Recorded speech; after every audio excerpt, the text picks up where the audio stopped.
My Hero Ultra Rumble is a new, licensed Battle Royale game built on the incredibly popular My Hero Academia franchise. But is it any good? Let's discuss that. Released in September of this year, it is a free-to-play game that is available on Windows, Nintendo Switch, PlayStation, and Xbox. If you want to play it on PC, you're going to need a 64-bit operating system and processor, Windows 10, an AMD FX 6300 or Intel Core i5 2550K, AMD Radeon HD 7770, or a GeForce GTX 650 Ti to run it. This game also requires 6 GB of free space on your hard drive, but don't worry, that space might be freed up again pretty quick depending on who you are.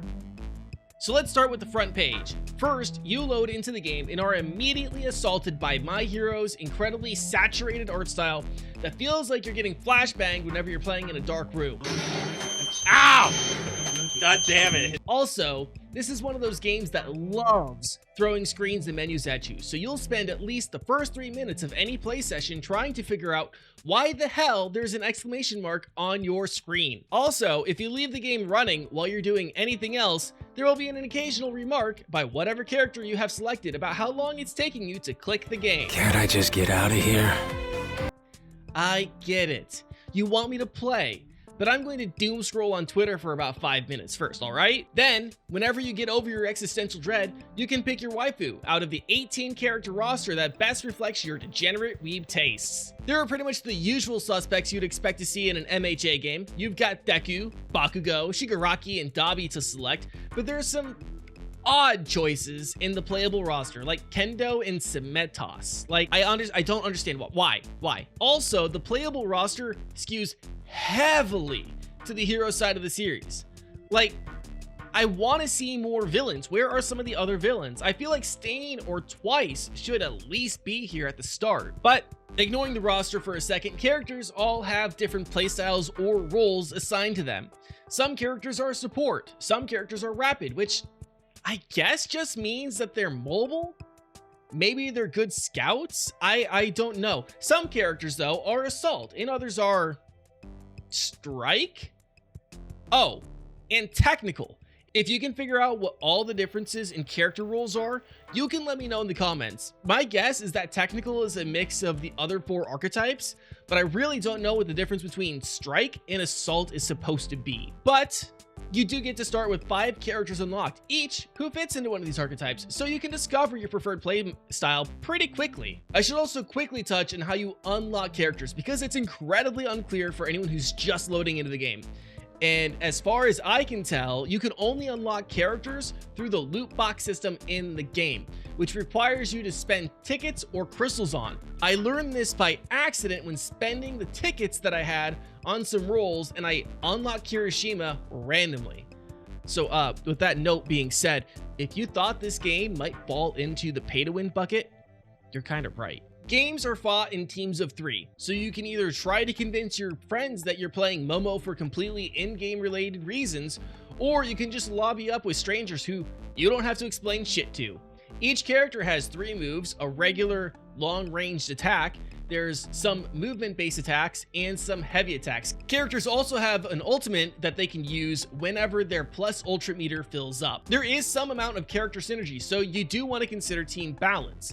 A character like Cementos, who creates obstacles, would pair well with a character like Dabi, who can leave fire traps as well as AoE attacks.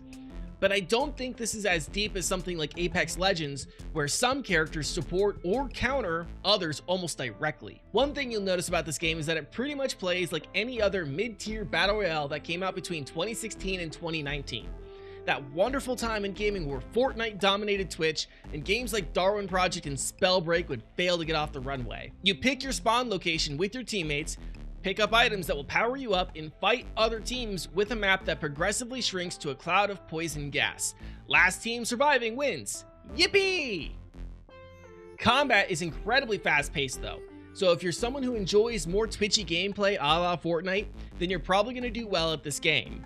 So far, there's only one map, which I guess is supposed to be like the Hero Rescue Training Center from Season 1.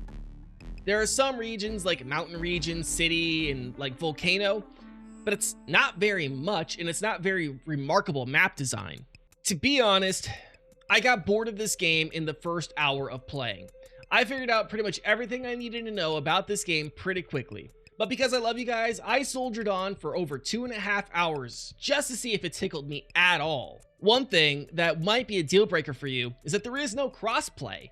So if you're hoping this would be a good community game or something that you could enjoy with all your gamer TM friends, then you're gonna wanna look somewhere else. From its alright at best gameplay loop, 4+ currencies and multiple storefronts, this game to me feels like Bandai's latest attempt at whale hunting. When I checked the stats on SteamDB, it was released with a concurrent player count of over 46,000 players. At the time of writing this video, that fell to 24,000 players on PC. That is a drop of 47% in players in almost 2 weeks, which tells me two things. This game isn't retaining players, and players aren't excited to try this game. Marketing around this game was pretty scarce too. The only reason I even found out about it was because it ended up on the front page of Steam for me. Call me cynical, but this feels like this game is just a repeat of Bandai's Gundam Evolution, which they just shut down. I have a prediction for this game, and it's not a good one. My prediction for this game is that it's going to linger for about 1.5 years, with a small group of players before it fizzles out due to lack of support and community interest. This game will eventually die out, and it'll die out sooner than later.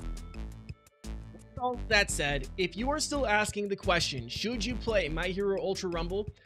Here's what I'm going to say to you. If you're looking for an alright time, play Ultra Rumble. There's nothing here that is actively bad, and nothing here that is exceptionally good. If you're a fan of My Hero Academia, you're going to get more mileage out of this than someone who isn't. But don't expect this to be the de facto My Hero Academia gaming experience. I'm also going to recommend that you stay away from the $30 starter pack unless you really, really like this game. But why play a mid-tier battle royale that would have been old 5 years ago when there are plenty more interesting battle royales and extraction shooters on the market? Have you played My Hero Ultra Rumble? If you have, let us know down in the comments. Subscribe for more videos just like this. You can also find full episodes of our podcast on the podcast platform of your choice.